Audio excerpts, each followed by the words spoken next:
হরে কৃষ্ণ। যখন কোনো নামযজ্ঞ হয়, নাম অনুষ্ঠান হয়, যজ্ঞ অনুষ্ঠান হওয়ার পরে সেখানে দধিমঙ্গল করা হয়। এই দধিমঙ্গল কোথা থেকে আসলো, কেনই বা করা হয়, এর বিষয়ে যখন ভগবান শ্রীকৃষ্ণ তিনি প্রথমে মথুরাতে আবির্ভূত হলেন, এরপরে তাকে নন্দালয়ে নিয়ে যাওয়া হয়। বসুদেব যে তিনি নন্দালয়ে নিয়ে যান। যখন জানতে পারলেন যে এরকম ভগবান শ্রীকৃষ্ণ আবির্ভূত হয়েছে নন্দালয়ে, তারপর দিন নন্দ মহারাজ অনেক আড়ম্বরপূর্ণভাবে অনুষ্ঠান করলেন। অনেক যারা আত্মীয় স্বজন, বন্ধুবান্ধবরা সবাইকে তিনি আমন্ত্রণ করলেন। যথাযথভাবে তাদেরকে সবাইকে ভোজন করালেন, দক্ষিণা প্রদান করলেন, গোদান করলেন, অনেক কিছু করলেন। এই অনুষ্ঠান দেখে বিভিন্ন রকম নৃত্য, গীত, বাদ্য, বিভিন্ন রকম উৎসব মুখরিত পরিবেশ হয়ে গেছে। সমস্ত যারা শিশুরা ছিলেন, অন্যান্য বন্ধুবান্ধবরা ছিলেন, সবাই তারা শিশুপুত্রের মঙ্গল কামনা করার জন্য তারা অনেকে বিভিন্ন, সেখানে তো আছে দুধ, দই, ঘি, মাখন, এগুলো তাদের মূল বিষয় ছিল। তো তারা চাকা দুধ, অর্থাৎ গাঢ় দুধ এবং দই তারা নিয়ে এসেছিলেন।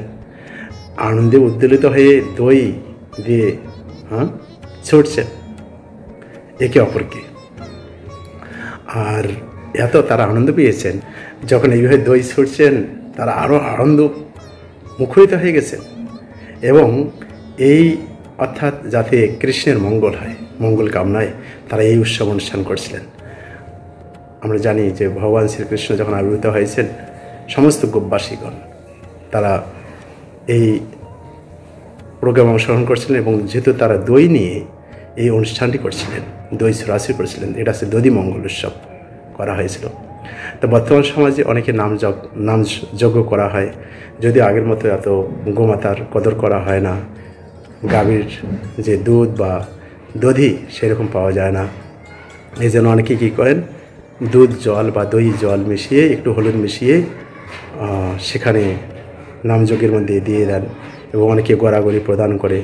হয়তো কোথাও যদি অসুবিধা হয়, হয়তো একটা কলসের মধ্যে সেখানে নিয়ে তারা আমের পল্লব দিয়ে সবার গায়ে ছড়িয়ে দেয়।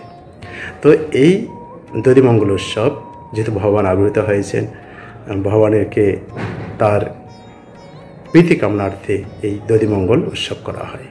আর একটা প্রশ্ন আমাদের মনে আসতে পারে যে যখন গোমাতা যখন বাছুর প্রসব করে, সেখানে কতদিন পর্যন্ত আপনি দুধ ব্যবহার করতে পারেন, বা কবে আপনি কতদিন পর্যন্ত বন্ধ রাখা উচিত?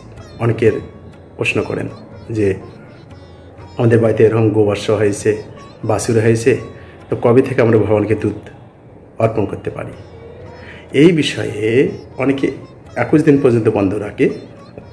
অ্যাকচুয়ালি যখন বাছুর বর্ষ প্রসব হয় তার 12 দিন পর্যন্ত, অর্থাৎ প্রথম যে দুধটা থাকে, এই দুধটা হচ্ছে গাঢ়, এবং এখানে যেহেতু কোলেস্টেরল জাতীয় একরকম হলুদ পদার্থ থাকে, এই জন্য এটা মানুষের খাওয়ার মতো না। এটা প্রকৃতির নিয়মে বাছুরের জন্য এটি তার পুষ্টিদায়ক, এই জন্য এটি বাছুরকে খাওয়ানো হয়।